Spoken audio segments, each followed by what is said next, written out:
Hello everyone, जय हिंद। Welcome to my channel live Tak GS. आज हम आपको बीटीएससी यानी कि बिहार तकनीकी सेवा आयोग Bihar ANM auxiliary nursing midwifery का एमसीक्यूज क्वेश्चंस का डिस्कशन करवाएंगे, जो कि एएनएम की परीक्षा के लिए बहुत ही महत्वपूर्ण है। इससे पहले मैं और भी बहुत सारे एमसीक्यूज क्वेश्चन का डिस्कशन करवा चुकी हूँ। अगर आप लोग नहीं देखे हैं तो प्लेलिस्ट में जाकर देख लें। तो यह एएनएम की परीक्षा के लिए बहुत ही महत्वपूर्ण होगा, तो इसलिए आप लोग इस वीडियो को 2 से 4 बार जरूर देखें। तो जैसा कि आप सबको पता है कि अगले ही महीने एएनएम की परीक्षा 3 पालियों में होने वाली है, 5 जनवरी, 11 जनवरी और 12 जनवरी को। तो समय बहुत कम बचा है, इसलिए आप लोग बिना देरी किए हुए तैयारी में जोर शोर से लग जाइए। तो चलिए स्टार्ट करेंगे हम पहले प्रश्न से। और हमारा पहला प्रश्न है, संक्रमित गर्भवती माँ से नवजात बच्चे में एचआईवी के संचरण को रोकने के लिए निम्नलिखित में से किसका उपयोग किया जाता है। संक्रमित गर्भवती माँ से नवजात बच्चे में एचआईवी के संचरण को रोकने के लिए निम्नलिखित में से किसका उपयोग किया जाता है। तो इसका उत्तर हो जाएगा ऑप्शन नंबर बी, नेविरापिन इसका सही उत्तर हो जाएगा। अगला प्रश्न है, एचआईवी के पोस्ट एक्सपोजर प्रोफिलैक्सिस के बारे में सच है। क्या सच है? तो इसका उत्तर ऑप्शन नंबर बी, नेवरापिन की एकल खुराक माँ को बच्चे के संचरण को रोकती है। यह हमारा कथन जो है यह सत्य है। बाकी एक्सपोजर के 5 दिनों में दिया जाना चाहिए, यह सही नहीं है। 2 सप्ताह के लिए दिया गया, यह भी सही नहीं है। और तीसरा है, मानक प्रोटोकॉल किन्हीं 2 एनआरटी का उपयोग करना है जिनमें कोई अन्य दवा नहीं है, यह भी सही नहीं है। तो इसका सही हो जाएगा ऑप्शन नंबर बी, नेविरापिन की एकल खुराक माँ को बच्चे के संचरण को रोकती है। तो यह हमारा एचआईवी के पोस्ट एक्सपोजर प्रोफिलैक्सिस के बारे में सच है। तो उत्तर हो जाएगा ऑप्शन नंबर बी। अगला प्रश्न हो जाएगा, एचआईवी से एड्स परिवर्तन की औसत ऊष्मायन अवधि कितनी होती है। एचआईवी से एड्स परिवर्तन की औसत ऊष्मायन अवधि 10 साल की होती है। ऑप्शन नंबर डी इसका सही उत्तर होगा। अगला प्रश्न है, एचआईवी संक्रमित बच्चे को कौन सा टीका नहीं देना चाहिए। एचआईवी संक्रमित बच्चे को कौन सा टीका नहीं देना चाहिए। तो इसका उत्तर हो जाएगा ऑप्शन नंबर बी, ओपीवी का टीका नहीं देना चाहिए। अगला प्रश्न है, एचआईवी संक्रमण के लिए विंडो पीरियड कितने का है। तो इसका उत्तर है ऑप्शन नंबर ए, 3 से 12 सप्ताह एचआईवी संक्रमण के लिए विंडो पीरियड है। ऑप्शन नंबर ए इसका सही उत्तर हो जाएगा, 3 से 12 सप्ताह। अगला प्रश्न है, एक बच्चे वाली महिला के लिए निम्नलिखित में से कौन सी सबसे अच्छी रिक्ति विधि है। एक बच्चे वाली महिला के लिए निम्नलिखित में से कौन सी सबसे अच्छी रिक्ति विधि है। तो इसका उत्तर हो जाएगा option number C, copper T. अगला है, निम्नलिखित में से किस स्थिति में महिलाओं को मौखिक गोलियां नहीं देना चाहिए। निम्नलिखित में से किस स्थिति में महिलाओं को मौखिक गोलियां नहीं देना चाहिए। तो इसका उत्तर है उच्च रक्तचाप। जब हाई ब्लड प्रेशर हो तो उस समय महिलाओं को मौखिक गोलियां नहीं देनी चाहिए। ऑप्शन नंबर डी इसका सही उत्तर है। अगला प्रश्न है, रोगों को फैलाने वाली कीड़ों के लिए किस शब्द का प्रयोग किया जाता है। रोगों को फैलाने वाली कीड़ों के लिए किस शब्द का प्रयोग किया जाता है। तो इसका उत्तर है ऑप्शन नंबर डी, वेक्टर। अगला प्रश्न है, जिस बिंदु पर पानी की क्लोरीन की मांग पूरी तरह से पूरी होती है उसे क्या कहा जाता है। जिस बिंदु पर पानी की क्लोरीन की मांग पूरी तरह से पूरी होती है उसे ब्रेक पॉइंट कहा जाता है। ऑप्शन नंबर डी सही उत्तर होगा। अगला प्रश्न है, निम्नलिखित में से कौन सा एक पेंटावेलेंट वैक्सीन द्वारा नहीं रोका जाता है। निम्नलिखित में से कौन सा एक पेंटावेलेंट वैक्सीन द्वारा नहीं रोका जाता है। तो इसका उत्तर हो जाएगा ऑप्शन नंबर डी, पोलियो जो है पेंटावेलेंट द्वारा वैक्सीन नहीं रोका जाता है। अगला प्रश्न है, पोलियो के टीके की खोज किसने की है? पोलियो के टीके की खोज किसने की है? तो इसका उत्तर ऑप्शन नंबर ए जोनास साल्को ने की है। अगला प्रश्न है, निम्नलिखित में से कौन कृमिनाशक एजेंट है? निम्नलिखित में से कौन कृमिनाशक एजेंट है? तो इसका उत्तर हो जाएगा ऑप्शन नंबर बी मेबडाजोल जो है यह कृमिनाशक एजेंट है। अगला है, सूचना की आपूर्ति दृष्टिकोण बदलने और व्यवहार को प्रभावित करने के लिए नियोजित अनुभव विकसित करने और प्रदान करने की प्रक्रिया क्या है? तो इसका उत्तर है ऑप्शन नंबर डी स्वास्थ्य शिक्षा है। सूचना की आपूर्ति दृष्टिकोण बदलने और व्यवहार को प्रभावित करने के लिए नियोजित अनुभव विकसित करने और प्रदान करने की प्रक्रिया स्वास्थ्य शिक्षा है। ऑप्शन नंबर डी इसका सही उत्तर होगा। अगला प्रश्न है, इन्फ्लुएंजा के लिए आवश्यक उष्मायन अवधि क्या है? इन्फ्लुएंजा के लिए आवश्यक उष्मायन अवधि क्या है? तो इसका उत्तर है ऑप्शन नंबर बी 1 से 2 दिन। अगला है, पानी की अस्थायी कठोरता को दूर करने के लिए निम्नलिखित में से कौन सा जोड़ा जाता है? पानी की कठोरता को दूर करने के लिए निम्नलिखित में से कौन सा जोड़ा जाता है? तो इसका उत्तर है option number D calcium hydroxide. अगला प्रश्न है, निम्नलिखित में से किस अलगाव का उपयोग तब किया जाता है जब रोग जनकों को मल के माध्यम से प्रेषित किया जाता है? निम्नलिखित में से किस अलगाव का उपयोग तब किया जाता है जब रोग जनकों को मल के माध्यम से प्रेषित किया जाता है? तो इसका उत्तर हो जाएगा ऑप्शन नंबर बी आंत अलगाव। अगला है, सांसों की बदबू का दूसरा नाम क्या है? सांसों की बदबू का दूसरा नाम क्या है? तो इसका उत्तर है ऑप्शन नंबर ए मुंह से दुर्गंध। सांसों की बदबू का दूसरा नाम है मुंह से दुर्गंध। ऑप्शन नंबर ए इसका सही उत्तर है। अगला प्रश्न है, निम्नलिखित में से कौन सबसे संवेदनशील टीका है जिसे 20 डिग्री सेल्सियस में संग्रहित किया जाना चाहिए? तो इसका उत्तर है ऑप्शन नंबर सी पोलियो टीका। अगला प्रश्न है, निम्नलिखित में से कौन सा मृत टीका है? निम्नलिखित में से कौन सा मृत टीका है? तो ऑप्शन नंबर ए रेबीज जो है यह एक मृत टीका है। अगला प्रश्न है, निम्नलिखित में से कौन सा टीका इंट्रामस्कुलर इंजेक्शन के रूप में दिया जाता है? निम्नलिखित में से कौन सा टीका जो है इंट्रामस्कुलर इंजेक्शन के रूप में दिया जाता है? तो इसका उत्तर हो जाएगा ऑप्शन नंबर डी डीटी टीका जो है यह इंट्रामस्कुलर इंजेक्शन के रूप में दिया जाता है। अगला प्रश्न है, निम्नलिखित में से कौन सा मच्छर गंदे और प्रदूषित पानी में पैदा होता है? निम्नलिखित में से कौन सा मच्छर गंदे और प्रदूषित पानी में पैदा होता है?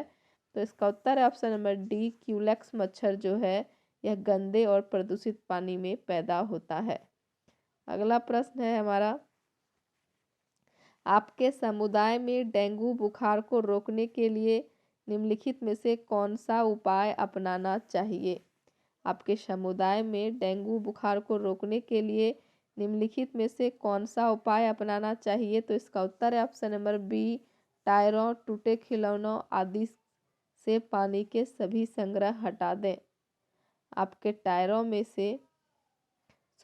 समुदाय में डेंगू बुखार को रोकने के लिए निम्नलिखित में से कौन सा उपाय अपनाना चाहिए?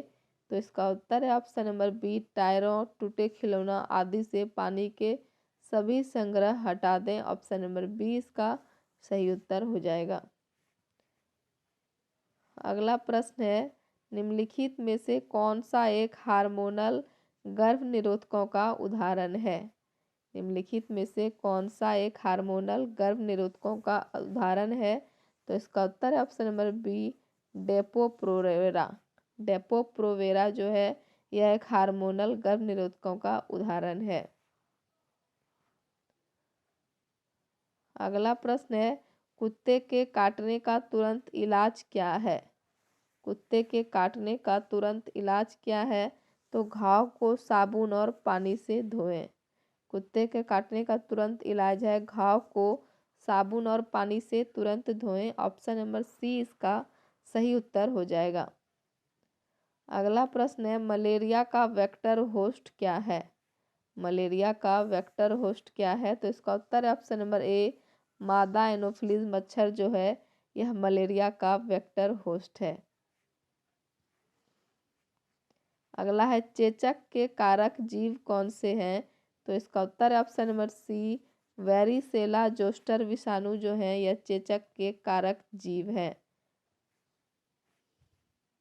अगला है, पर्निशियस पर्निशियस एनीमिया विटामिन की कमी से होता है।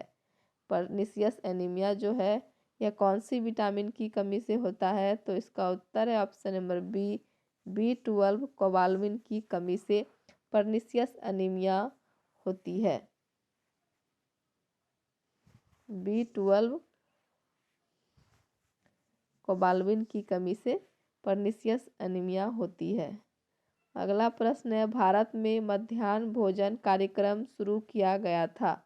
भारत में मध्याह्न भोजन कार्यक्रम कब शुरू किया गया था? तो इसका उत्तर है ऑप्शन नंबर डी, 1995 ईस्वी में भारत में मध्याह्न भोजन कार्यक्रम शुरू किया गया था। अगला है, कॉपलिक धब्बे किसकी विशेषता है? कॉपलिक धब्बे किसकी विशेषता है? तो इसका उत्तर है ऑप्शन नंबर सी, रूबेला की विशेषता है। कॉपलिक धब्बे जो है यह रूबेला की विशेषता है। अगला है, संक्रामक गैर तीक्ष्ण अपशिष्ट एकत्र किया जाता है। संक्रामक गैर तीक्ष्ण अपशिष्ट एकत्र किया जाता है पीला बैग में। ऑप्शन नंबर ए इसका सही उत्तर हो जाएगा। संक्रामक गैर तीक्ष्ण अपशिष्ट पीला बैग में एकत्र किया जाता है। अगला है, भारत में राष्ट्रीय परिवार कल्याण कार्यक्रम शुरू किया गया था। भारत में राष्ट्रीय परिवार कल्याण कार्यक्रम कब शुरू किया गया था? तो वर्ष 1952 ईस्वी में शुरू किया गया था। अगला है, कालाजार किसके कारण होता है? कालाजार किसके कारण होता है? तो इसका उत्तर है ऑप्शन नंबर ए, लेशमानियासिस के कारण कालाजार होता है। लेशमानियासिस। अगला है, किस बीमारियों को जन्मजात रोग भी कहते हैं? किस बीमारियों को जन्मजात रोग भी कहते हैं? तो इसका उत्तर है ऑप्शन नंबर डी, जन्मजात बीमारियों को जन्मजात रोग भी कहते हैं।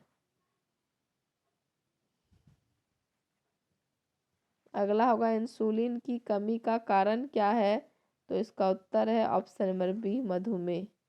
इंसुलिन की कमी का कारण है मधुमेह। ऑप्शन नंबर बी इसका सही उत्तर होगा। अगला प्रश्न है, निम्नलिखित में से कौन दो तरफा संचार नहीं है? निम्नलिखित में से कौन दो तरफा संचार नहीं है? तो इसका उत्तर है भूमिका निभाना दो तरफा संचार नहीं है। अगला प्रश्न है, एएनएम और आंगनवाड़ी एएनएम और आंगनवाड़ी कार्यकर्ताओं के बीच कौन से स्वास्थ्य व्यक्तिगत संबंध हैं?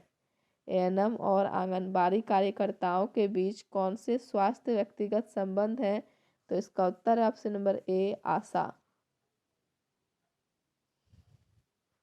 अगला प्रश्न है, जनसंख्या केंद्रित नर्सिंग अभ्यास के लिए निम्नलिखित में से किस प्रक्रिया की आवश्यकता होती है? जनसंख्या केंद्रित नर्सिंग अभ्यास के लिए निम्नलिखित में से किस प्रक्रिया की आवश्यकता होती है? तो इसका उत्तर है ऑप्शन नंबर बी, सामुदायिक निदान। अगला प्रश्न है, वह रोग जो पशु से मनुष्य में स्थानांतरित हो सकता है क्या कहलाता है? वह रोग जो पशु से मनुष्य में स्थानांतरित हो सकता है वह पशुजन्य रोग कहलाता है। ऑप्शन नंबर ए इसका सही उत्तर होगा। कौन सा रोग पशुजन्य रोग कहलाता है जो पशु से मनुष्य में स्थानांतरित हो सकता है? अगला प्रश्न है, भारत में आईएमआर का सबसे आम कारण क्या है? Infant mortality rate. भारत में इन्फेंट मोर्टेलिटी रेट का सबसे आम कारण क्या है? तो इसका उत्तर है option number C LBW। LBW मतलब है low birth weight. Infant mortality rate का सबसे आम कारण है लो बर्थ वेट बेबी होना। ऑप्शन नंबर सी इसका सही उत्तर होगा। अगला प्रश्न है कासियोर कासियोर और बेरी क्या है? तो इसका उत्तर हो जाएगा ऑप्शन नंबर बी विटामिन की कमी से होने वाला रोग है। क्वासियोरकर जो है और बेरी यह विटामिन की कमी से होने वाला रोग है। यह हमारा ऑप्शन गलत है, यह नहीं होगा। यह प्रोटीन की कमी से होने वाला रोग है। क्वासियोरकर और बेरी जो है यह प्रोटीन की कमी से होने वाला रोग है। तो इसमें वह ऑप्शन नहीं दिया गया है, तो इसका उत्तर हो जाएगा ऑप्शन नंबर ए इनमें से कोई नहीं। अगला प्रश्न है बच्चों में जीरोप्थेलेमिया तथा वयस्कों में रतौंधी किसकी कमी से होता है?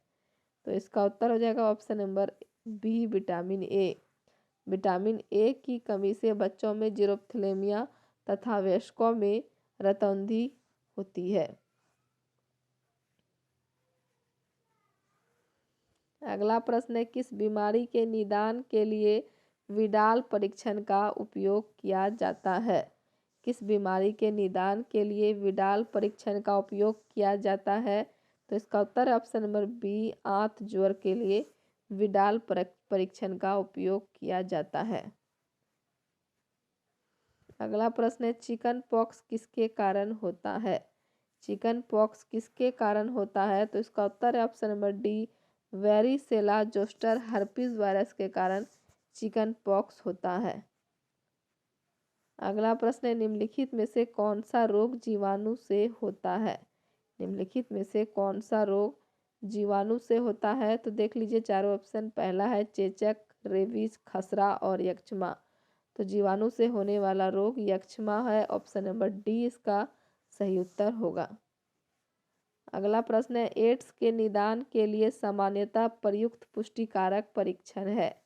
एड्स के निदान के लिए सामान्यतः प्रयुक्त पुष्टिकारक परीक्षण कौन सा होगा? तो इसका उत्तर है ऑप्शन नंबर डी पश्चिमी धब्बा परीक्षण। अगला प्रश्न है विटामिन सी एस्कॉर्बिक एसिड की कमी से कौन सा रोग होता है? तो इसका उत्तर है ऑप्शन नंबर डी पाजी रोग जो है यह विटामिन सी एस्कॉर्बिक एसिड की कमी से होने वाला रोग है। अगला प्रश्न है कौन सा रोग पैरोटिड ग्रंथियों को प्रभावित करता है? कौन सा रोग पैरोटिड ग्रंथियों को प्रभावित करता है? तो इसका उत्तर है ऑप्शन नंबर सी कंठमाला का रोग पैरोटिड ग्रंथियों को प्रभावित करता है। अगला प्रश्न है निम्नलिखित में से कौन सा एक जल जनित रोग है? निम्नलिखित में से कौन सा एक जल जनित रोग है? तो इसका उत्तर है ऑप्शन नंबर सी हैजा जो है जल जनित रोग है। अगला है निम्नलिखित में से कौन स्वास्थ्य का चौथा आयाम है? निम्नलिखित में से कौन स्वास्थ्य का चौथा आयाम है? तो इसका उत्तर है ऑप्शन नंबर डी आध्यात्मिक जो है यह स्वास्थ्य का चौथा आयाम है। अगला प्रश्न है खसरा के कारक जीव कौन से हैं? खसरा के कारक जीव कौन से हैं? तो इसका उत्तर ऑप्शन नंबर बी पारामाइक्सोवायरस खसरा के कारक जीव है। तो इसका उत्तर हो जाएगा ऑप्शन नंबर बी। अगला प्रश्न है रक्त का कैंसर होता है। रक्त का कैंसर होता है। तो इसका उत्तर ऑप्शन नंबर डी ल्यूकेमिया जो है यह रक्त का कैंसर होता है। ऑप्शन नंबर डी इसका सही उत्तर होगा। अगला प्रश्न है चिकन पॉक्स में शुरू में चिकत्तों पर चिकत्ते दिखाई देते हैं। तो इसका उत्तर है ऑप्शन नंबर डी सूढ़। चिकन पॉक्स में शुरू में चिकत्तों पर चिकत्ते दिखाई देते हैं और वह है सूढ़। ऑप्शन नंबर डी इसका सही उत्तर होगा। अगला प्रश्न है चेचक से विश्व में कब सिंचित हुआ है? चेचक से विश्व में कब सिंचित हुआ है? तो इसका उत्तर ऑप्शन नंबर सी 1980 ईस्वी में हुआ है।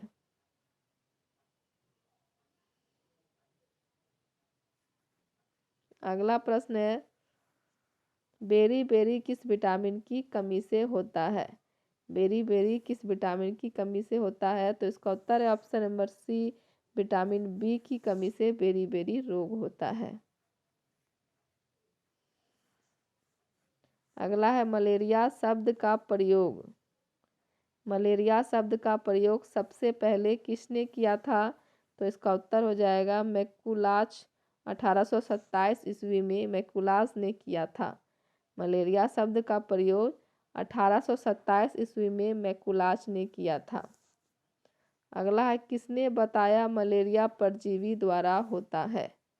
किसने बताया मलेरिया परजीवी द्वारा होता है? तो इसका उत्तर होगा लेवरन ने 1880 ईस्वी में बताया कि मलेरिया परजीवी द्वारा होता है।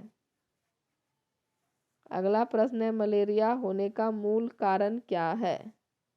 मलेरिया होने का मूल कारण क्या है? तो प्लाज्मोडियम परजीवी जो है इसके कारण मलेरिया होता है। मलेरिया रोग में कौन सा रुधिर अनुवृष्ट हो जाते हैं? तो इसका उत्तर है लाल रुधिर नष्ट हो जाते हैं तथा रक्त में कमी आ जाती है। मलेरिया रोग में लाल रुधिर जो है यह नष्ट हो जाते हैं और रक्तों की कमी आ जाती है। अगला प्रश्न है मलेरिया रोग के उपचार में कौन सी औषधि प्रयोग में लाना चाहिए?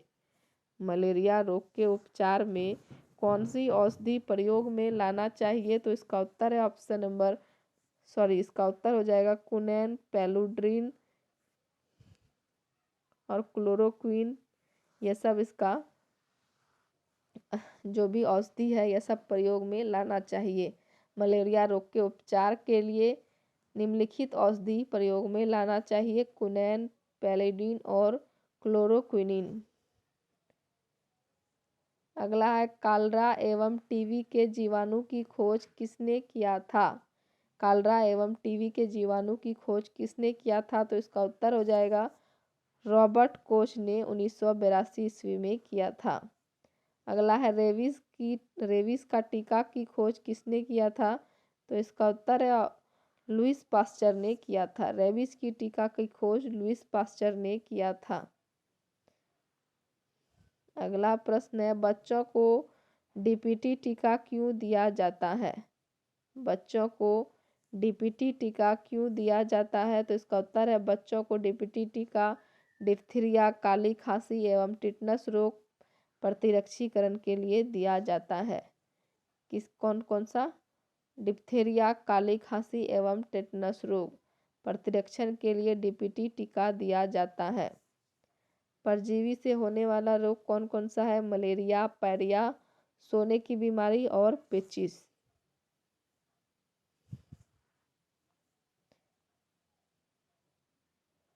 अगला है मलेरिया से कौन सा अंग प्रभावित होता है? मलेरिया से कौन सा अंग प्रभावित होता है? तो इसका उत्तर है तिल्ली एवं आरबीसी जो है यह मलेरिया से प्रभावित होता है। पैरिया से कौन सा अंग प्रभावित होता है? तो मसूड़ा जो है हमारा वह पैरिया से प्रभावित हो जाता है। सोने की बीमारी से कौन सा अंग प्रभावित होता है? मस्तिष्क। अगला है पेचिश से कौन सा अंग प्रभावित होता है? तो इसका उत्तर हो जाएगा अस्थि मज्जा। पेचिश से अस्थि मज्जा प्रभावित होता है। मलेरिया कौन से मच्छर से काटने से होता है? तो इसका उत्तर है मादा एनाफिलीज। सोने की बीमारी कौन से मच्छर काटने से होता है? तो सीसी मक्खी के काटने से सोने की बीमारी होती है। अगला है काला जार कौन सा मच्छर काटने से होता है? तो इसका उत्तर हो जाएगा बालू मक्खी। काला जार जो है बालू मक्खी के काटने से होता है। जीवाणु से होने वाला रोग है टिटनस, हैजा, टाइफाइड, क्षय रोग और डिप्थीरिया। क्या क्या? टिटनस, हैजा, टाइफाइड, क्षय रोग और डिप्थीरिया जो है यह सब जीवाणु से होने वाला रोग है। जीवाणु से होने वाला और भी रोग है प्लेग, काली खांसी, निमोनिया, कोड, गोनोरिया, सिफिलिस सभी जीवाणु से होने वाला रोग है। इधर देखिए एक साइड बीमारी दिया गया है और दूसरा साइड दिया हुआ है इसमें प्रभावित अंग क्या क्या होगा। तो देखिए टिटनस बीमारी जो है इससे प्रभावित अंग होगा तंत्रिका तंत्र। हैजा बीमारी से कौन सा अंग प्रभावित होगा? आंत होगा। टाइफाइड से भी आंत होगा। क्षय रोग जो है टीबी रोग अगर हो जाएगा तो इससे फेफड़ा हमारा प्रभावित हो जाएगा। डिप्थीरिया रोग से श्वास नली प्रभावित होगा। प्लेग से फेफड़ा प्रभावित होगा। काली खांसी अगर हो जाता है तो श्वसन तंत्र इससे प्रभावित होगा। निमोनिया से क्या होगा, फेफड़ा प्रभावित होगा। कोढ़ से क्या प्रभावित होगा, तंत्रिका तंत्र प्रभावित होगा। गोनोरिया बीमारी अगर होता है तो इससे मूत्र मार्ग प्रभावित होगा। और सिफिलिस से शिश्न हमारा प्रभावित होगा। विषाणु से होने वाला रोग कौन कौन सा है, देखिए एड्स, डेंगू ज्वर, पोलियो, इन्फ्लुएंजा, चेचक, यह सब विषाणु से होने वाला रोग है। छोटी माता, खसरा, ट्रैकोमा, पीलिया, रेबीज, मेनिंजाइटिस, हर्पीस, यह सभी रोग जो है यह सभी विषाणु से होने वाला रोग है। बैक्टीरियल मेनिंजाइटिस, बैक्टीरियल मेनिंजाइटिस होने के संदेह वाले बच्चे पर एक काट का पंचर किया जाता है और विश्लेषण के लिए CSF प्राप्त किया जाता है। नर्स निम्नलिखित में से किस परिणाम के साथ निदान की पुष्टि करती है। बैक्टीरियल मेनिंजाइटिस होने के संदेह वाले बच्चे पर एक काट का पंचर किया जाता है और विश्लेषण के लिए CSF प्राप्त किया जाता है। नर्स निम्नलिखित में से किस परिणाम के साथ निदान की पुष्टि करती है। तो इसका उत्तर हो जाएगा ऑप्शन नंबर सी, बादल छाए रहेंगे, CSF ऊंचा, प्रोटीन और ग्लूकोज के स्तर में कमी।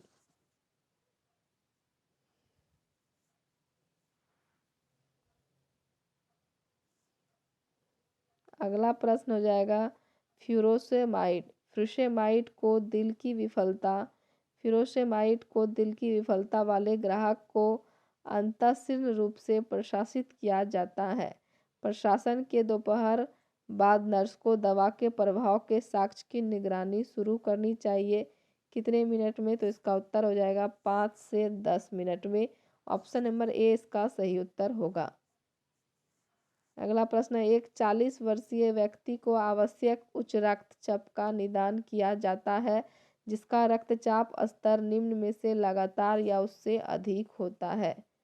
तो इसका उत्तर हो जाएगा ऑप्शन नंबर सी, 140/90 mm/Hg से अधिक होता है। एक 40 वर्षीय व्यक्ति को आवश्यक उच्च रक्तचाप का निदान किया जाता है जिसका रक्तचाप 140/90 mm/Hg लगातार या उससे अधिक होता है। अगला प्रश्न है, घातक रक्ताल्पता वाली एक ग्राहक पूछती है कि उसे जीवन भर विटामिन B12 के इंजेक्शन क्यों लेने चाहिए। नर्स की सबसे अच्छी प्रतिक्रिया क्या है। तो इसका उत्तर हो जाएगा ऑप्शन नंबर बी, आपके विटामिन की कमी का कारण विटामिन को अवशोषित करने में असमर्थता है क्योंकि पेट पर्याप्त आंतरिक कारक पैदा नहीं कर रहा है। तो इसलिए इसका उत्तर हो जाएगा ऑप्शन नंबर बी, इसका सही उत्तर है। अगला प्रश्न है, एस्पिरिन को MI का अनुभव करने वाले क्लाइंट को इसकी वजह से प्रसारित किया जाता है। एस्पिरिन को MI का अनुभव करने वाले क्लाइंट को किसकी वजह से प्रसारित किया जाता है। तो इसका उत्तर हो जाएगा ऑप्शन नंबर बी, एंटीथ्रोम्बोटिक क्रिया से प्रशासित किया जाता है। अगला प्रश्न है, फीमर के फ्रैक्चर के तुरंत बाद भर्ती किए गए क्लाइंट के लिए सबसे महत्वपूर्ण बात देखी गई कौन सी। तो इसका उत्तर है ऑप्शन नंबर बी, प्योर स्तर। फीमर के फ्रैक्चर के तुरंत बाद भर्ती किए गए क्लाइंट के लिए सबसे महत्वपूर्ण बात यह देखी गई। तो उसका उत्तर है ऑप्शन नंबर बी, प्योर स्तर। ऑप्शन नंबर बी इसका सही उत्तर होगा। अगला प्रश्न है, निमोनिया से पीड़ित रोगी का तापमान 101 डिग्री फ़ारेनहाइट और 102 डिग्री फ़ारेनहाइट है। निमोनिया से पीड़ित रोगी का तापमान 101 डिग्री फ़ारेनहाइट और 102 डिग्री फ़ारेनहाइट है। और डायफोरोसिस की अवधि के बीच होता है। इस जानकारी के आधार पर निम्नलिखित में से कौन सा नर्सिंग हस्तक्षेप प्राथमिकता होगी? तो इसका उत्तर है ऑप्शन नंबर डी, पर्याप्त रूप से तरल पदार्थ का सेवन प्रदान करें। ऑप्शन नंबर डी इसका सही उत्तर होगा। अगला प्रश्न है, अस्थमा के इतिहास वाली 40 वर्षीय महिला को आपातकालीन विभाग में भर्ती कराया गया। नर्स ने नोट किया कि 35 सांस प्रति मिनट की श्वसन दर, नाक का पकड़ना और सहायक मांसपेशियों के उपयोग के साथ क्लाइंट डिस्पेनिक है। फेफड़ों के गुदाभ्रंश से बहुत कम सांस की आवाज़ का पता चलता है। तो वहाँ के निष्कर्षों के आधार पर कौन सी प्राथमिकता वाली कार्रवाई होनी चाहिए? तो इसका उत्तर है ऑप्शन नंबर सी, ब्रोंकोडायलेटर्स का प्रशासन करें। ऑप्शन नंबर सी इसका सही उत्तर हो जाएगा। अगला प्रश्न है, नर्स निम्नलिखित में से किसे जोखिम वाले क्लाइंट में ARDS के शुरुआती संकेत के रूप में व्याख्या करती है? नर्स निम्नलिखित में से किसे जोखिम वाले क्लाइंट में ARDS के शुरुआती संकेत के रूप में व्याख्या करती है? तो इसका उत्तर हो जाएगा option number B, hypoxia oxygen therapy के लिए उत्तरदायी नहीं है। अगला प्रश्न है, नर्स क्लाइंट को नाक की बूंदों को टपकाना सिखाती है। नर्स क्लाइंट को नाक की बूंदों को टपकाना सिखाती है। निम्नलिखित में से कौन सी तकनीक सही है? तो इसका उत्तर है ऑप्शन नंबर बी, बूंदों को डालने से पहले ग्राहक धीरे धीरे नाक को उड़ा देता है। ऑप्शन नंबर बी इसका सही उत्तर होगा।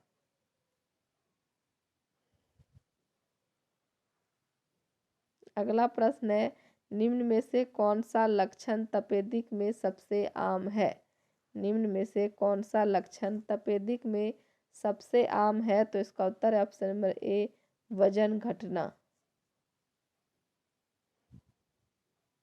अगला प्रश्न है, प्रेडनिसोलोन आमतौर पर साथ प्रयोग नहीं किया जाता है। तो इसका उत्तर है ऑप्शन नंबर सी, एस्पिरिन के साथ प्रेडनिसोलोन आमतौर पर साथ प्रयोग नहीं किया जाता है। अगला प्रश्न है, एक ग्राहक को खून की उल्टी होने के बाद अस्पताल में भर्ती कराया जाता है और उसे ब्लीडिंग डुओडेनल अल्सर होने का पता चलता है। बाद में क्लाइंट को पेट के मध्य भाग में कठोर पेट के साथ अचानक तेज दर्द होता है। वहाँ नैदानिक अभिव्यक्तियाँ सबसे अधिक संभावना किसको इंगित करती है? तो इसका उत्तर है ऑप्शन नंबर डी, अल्सर छिद्रित हो गया है। ऑप्शन नंबर डी इसका सही उत्तर होगा। अगला प्रश्न है, इलियोस्टॉमी वाले क्लाइंट की देखभाल के लिए निम्नलिखित में से किसकी सर्वोच्च प्राथमिकता है? इलियोस्टोमी वाले क्लाइंट की देखभाल के लिए निम्नलिखित में से किसकी सर्वोच्च प्राथमिकता है? तो इसका उत्तर हो जाएगा ऑप्शन नंबर सी, द्रव और इलेक्ट्रोलाइट संतुलन बनाए रखना। अगला प्रश्न है, निम्न में से किस विकार के विकास के लिए पुरानी अग्राशय शोध वाले ग्राहक की बारीकी से निगरानी की जानी चाहिए? तो मधुमेह मेलिटस विकार के लिए पुरानी अग्राशय शोध वाले ग्राहक की बारीकी से निगरानी करनी चाहिए। ऑप्शन नंबर डी इसका सही उत्तर होगा। अगला प्रश्न है, सामान्य जटिलताओं के लिए मधुमेह रोगी के मूल्यांकन में हमेशा की जांच होनी चाहिए? तो इसका उत्तर है ऑप्शन नंबर डी, आँखें की जांच होनी चाहिए। सामान्य जटिलताओं के लिए मधुमेह रोगी के मूल्यांकन में हमेशा आँखें की जांच होनी चाहिए, जांच शामिल होनी चाहिए। ऑप्शन नंबर डी इसका सही उत्तर होगा। अगला प्रश्न है, नर्स को यह पहचानना चाहिए कि जलने की चोट के साथ ग्राहक में द्रव परिवर्तन के परिणाम स्वरूप में वृद्धि होती है। तो इसका उत्तर है ऑप्शन नंबर ए, कोशिका दीवारों की पारगम्यता। अगला प्रश्न है, नर्स को मधुमेह रोगी को यह सिखाना चाहिए कि निम्न में से कौन सा हाइपोग्लाइसीमिया का सबसे आम लक्षण है? तो इसका उत्तर हो जाएगा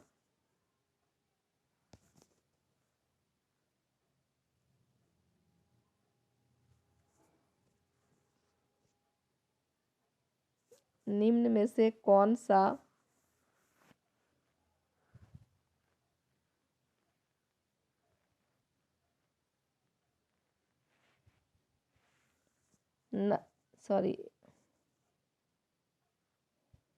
नर्स को मधुमेह रोगी को यह सिखाना चाहिए कि निम्न में से कौन सा हाइपोग्लाइसीमिया का सबसे आम लक्षण है। तो इसका उत्तर है ऑप्शन नंबर ए, घबराहट जो है यह हाइपोग्लाइसीमिया का सबसे आम लक्षण है।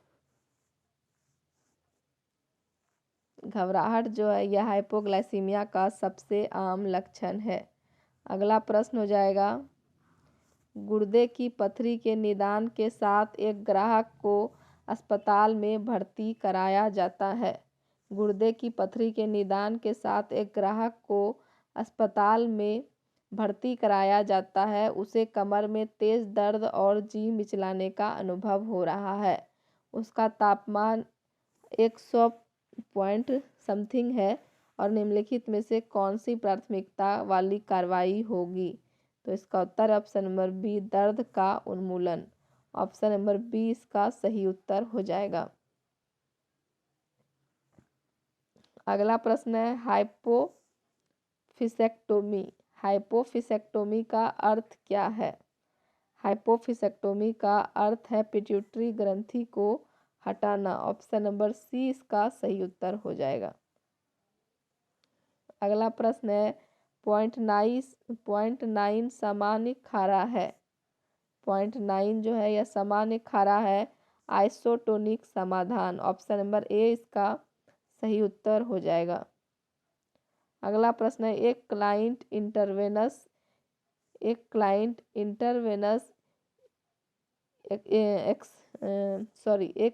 इंटरवेनस इंजेक्शन की साइट पर दर्द की शिकायत करता है।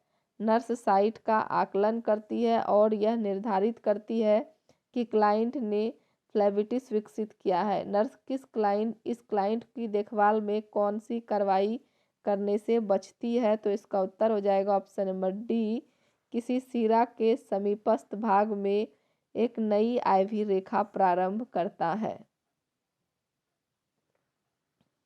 अगला प्रश्न हो जाएगा, एक नर्स क्लाइंट के कमरे में जाती है और पाती है कि क्लाइंट अनुत्तरदायी है, ग्राहक सांस नहीं ले रहा है और उसकी नाड़ी नहीं है, और नर्स तुरंत मदद के लिए पुकारती है। अगली नर्सिंग क्रिया निम्नलिखित में से कौन सी है। तो इसका उत्तर है ऑप्शन नंबर ए, वायुमार्ग खोलें।